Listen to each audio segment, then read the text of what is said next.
Bay tonight, the school board voted to keep the Leonardo da Vinci School for Gifted Learners open right where it is. The decision came before a room filled with members of that school community. The district said moving the program would not help their overall goals of addressing aging facilities, declining enrollment, and projected budget deficit.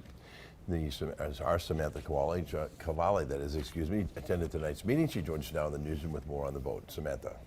Yeah, Bill and Cami, tonight's 6-1 vote left members of the Da Vinci School relieved to see the Gifted Learners program will stay where it is.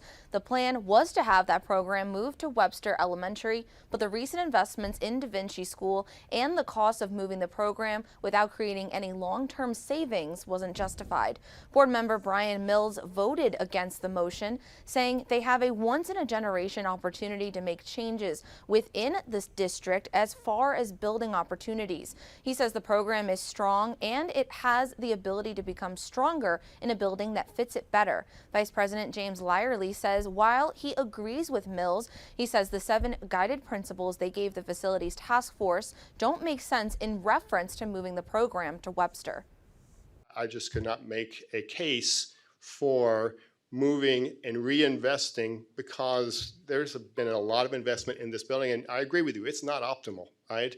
But it is in place, it is supported by the community of teachers, and it's adequate for the district. So. The board tonight also carried a motion 6-0 with 1 abstain that Cooperative Strategies will be contracted to assist the board with the boundary and equity analysis not to exceed $125,000.